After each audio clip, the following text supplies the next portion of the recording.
Did you know that you can buy a business with $0 out of pocket? A lot of people think that the only way to finance a business transaction is with their own money or bank debt, but they couldn't be more incorrect. Most entrepreneurs use other people's money, and it doesn't even have to include raising capital from an investor. Here are 5 sources of capital that aren't raising money from an investor. First, seller financing, an obvious but overlooked one where the seller finances the transaction over time. Second, earnouts. The seller earns the rest of their capital as the business performs. It aligns incentives. Third, leveraged buyouts. Secure debt with the assets of the business. Yep, I know that's crazy. I'll explain it in the podcast. Fourth, barter for equity exchange services to get equity in businesses. And fifth, vendor financing. Sell goods now, pay vendors later.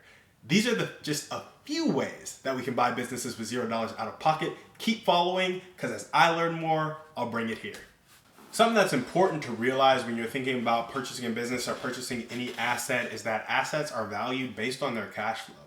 An asset only has value if it produces cash flow. So the less cash flow it produces, the less value it has. And that's important because you start to play a different game.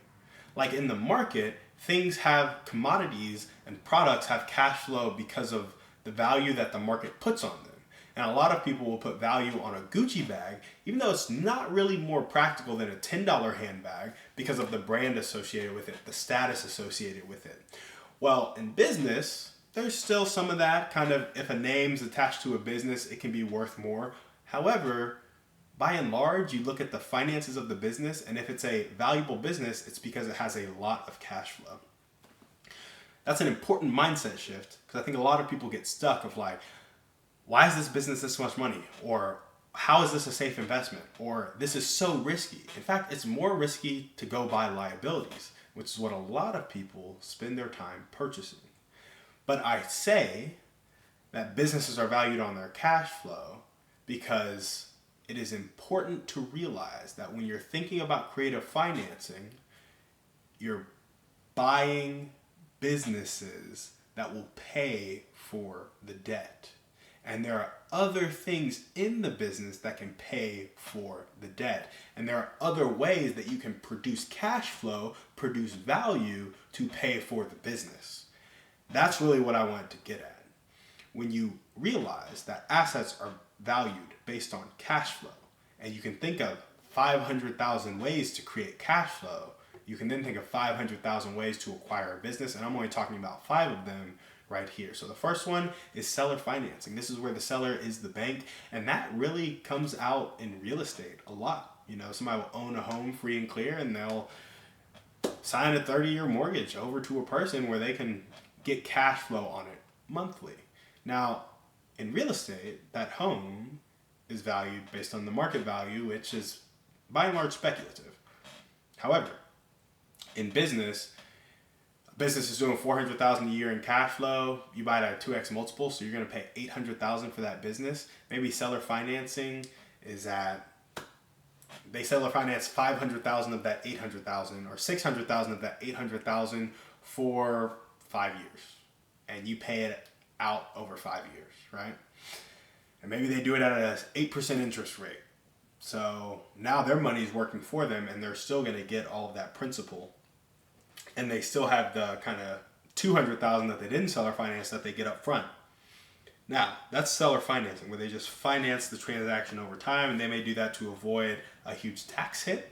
Like if they're getting $60,000 over 10 years, every year over 10 years to get that $600,000 versus, or maybe they're making $80,000 or $70,000 a year because of interest. They pay less tax on that money than if they just get the $700,000 up front and pay 40%.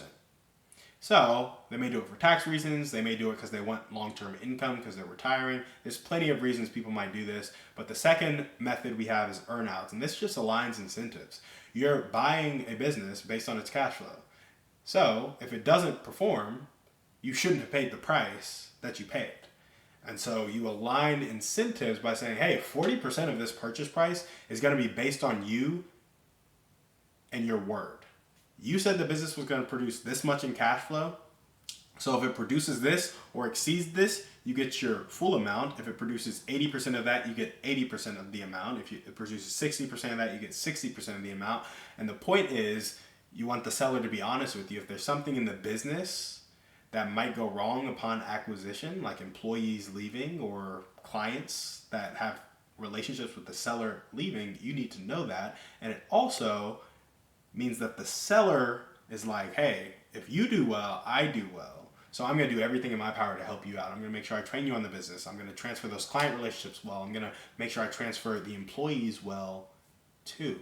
And so that's why earnouts can be key. Leveraged buyouts is where you use the assets of the business. And the most simple way I can think of this is like if you have a business with a lot of equipment, like say golf carts or washer machines or trucks or whatever, and you have $100,000 in equipment, you can actually take out a loan against that equipment and buy the business with that loan money. That's a leveraged buyout. And I think that's crazy because you're taking out debt based on the assets of the business to pay the seller for the business that they are now giving you. It's just amazing. You're buying this thing with $0 out of pocket because of the business. And you're already using the cash flow of the business to pay back the debt. And so now you're using the assets of the business to acquire the business itself. That's insane. But it's because the washers have value, the business has value, so people will lend against it. And that's how you can kind of say the SBA is going to cover 90%, maybe 7% comes from seller financing and 3% comes from equipment loans against equipment that the business has. And that's how you can buy a business with $0 out of pocket. Next thing is just barter for equity. And this is like, hey, I'm really good at marketing. I'm going to take your business from 3 million to 10 million and you're going to give me 40% equity. So you just barter for equity. And it's like they're making 100% of 3 million or they can make 60% of 10 million. That still doubles their profit and you get a $4 million check every year as well. So when you barter for equity and you know how to add value to businesses, you can change a business owner's life, change a business, and change your life all at the same time. And the fifth one is vendor financing. And I don't really know how this works that much other than the fact that when you're in a business where you need a lot of supplies from vendors, say I need to buy a lot of wood because I make chairs or something like that. The person who supplies my wood, maybe I buy $100,000 worth of wood from them every month.